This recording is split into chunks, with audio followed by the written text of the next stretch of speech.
අමරිකානු ප්‍රහාරයන් වලට ප්‍රතිචාර දක්වන බවට ජ්‍යෙෂ්ඨ ඉරාන හමුදා නායකයන් කිහිප දෙනෙකු තර්ජනය කර තිබෙනවා. ඉරානයේ ප්‍රධාන අනදෙන නිලධාරී අමිර් හටම් මෙහෙයුම් මැදිරියකදී සෙසු නිලධාරීන් සමග කතා කරන ආකාරය දැක්වෙන වීඩියෝවක් ඉරාන මාධ්‍ය විසින් නිකුත් කරනු ලැබ තිබෙනවා.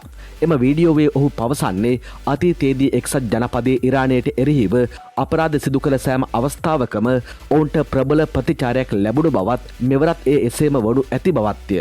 මේ අතර ඉරාන හමුදා මාණ්ඩලික ප්‍රධානී අබ්දුල් රහීම් මෞසාවී නිවේදනයක් නිකුත් කරමින් කියා සිටියේ තම හමුදාවන්ට අමරිකානු හමුදාවට එරෙහිව ඕනෑම ක්‍රියාමාර්ගයක් ගැනීමේ හැකියාව එක්සත් ජනපදයේ විවෘත කර ඇති බවයි. ඉරානයේ කිසි වෙටකත් පසුබට නොවන බව ඔහු තව දුරටත් පැවසුවා. ඔවුන් නිකුත් කළ තවත් තර්ජනයක දැක්වෙන්නේ සති අන්තයේදී එක්සත් ජනපදයේ සිය ප්‍රහාරවලට ප්‍රතිචාරයකට මුහුණ දෙනු ඇති බවයි.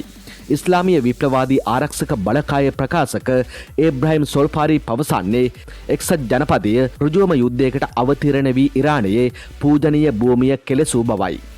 බලවත්සා ඉලක්කගත මෙහෙයුම් හරහා එක්සත් ජනපදය බරපතල කනගාටුදායක සහ අනපේක්ෂිත ප්‍රතිවිපාකවලට මුහුණ දෙනු ඇතැයි ඔහු සඳහන් කළා.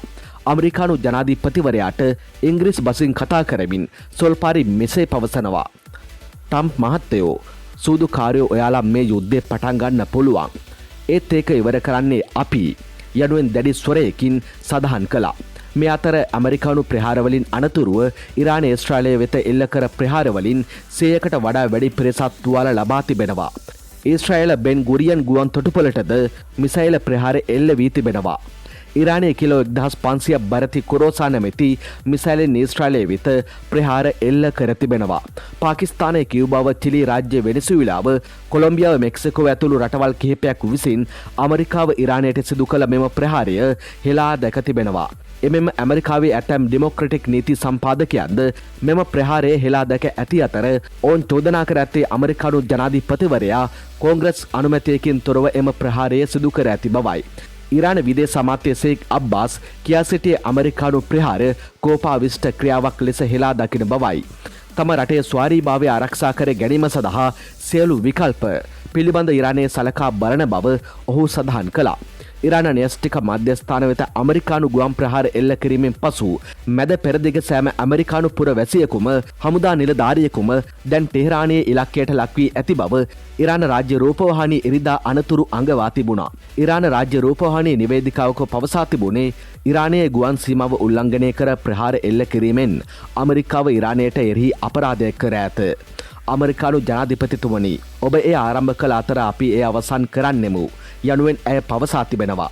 තවද ඉරානයේ න්‍යෂ්ටික මධ්‍යස්ථානවලට එල්ලූ ප්‍රහාරයෙන් පසු රතු මුහුදේදී ඇමරිකානු නෞකාවලට ප්‍රහාර එල්ල කිරීමට යෙමනයේ හූති කැරලිකරුවන් පවසා තිබෙනවා.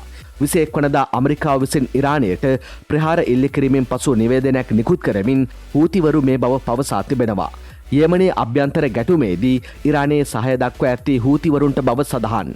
ඉරානයේ සමගින් පෙළ ගැසී ඇති හූති කැරලිකරුවන් රතු මුහුදේ සහ ඒඩින් බොක්කෙහි නැව් ගමනාගමනය ඉලක්ක කරගෙන සිටීම ලෝකයේ වඩාත්ම වැදගත් සමෘද්ධීය කොරිඩෝවක් කරහා ගමන් කරන වාණිජ සහ හමුදා යාත්‍රා සඳහා අවධානමක් මතු කරනු ලබනවා. හූති කැරලිකරුවන් පවසා ඇත්තේ ඇමරිකාවේ එම ප්‍රහාරය ආක්‍රමණශීලී ක්‍රියාවක් ලෙසත් ඇමරිකානු ප්‍රහාරයට ලක්වන ඕනෑම අරාබි සහ මුස්ලිම් ජාතියකට තම සහයෝගය ලබා දෙන බවත්ය. හූතිවරුන්ගේ මැදිහත්වීම කලාපීය නාවික වෙළඳ මාර්ග තවදුරටත් අස්ථාවර කළ හැකි බවට විශ්ලේෂකයන් අනතුරු අඟවා තිබෙනවා. ඊශ්‍රායල ඇමරිකානු ඉරාන යුද්ධයේ අලුත්ම තොරතුරු පිළිබඳ දැන ගැනීමට ආදී YouTube නාලිකාව සමගින් ඉදිරියටත් රැඳී සිටින්න.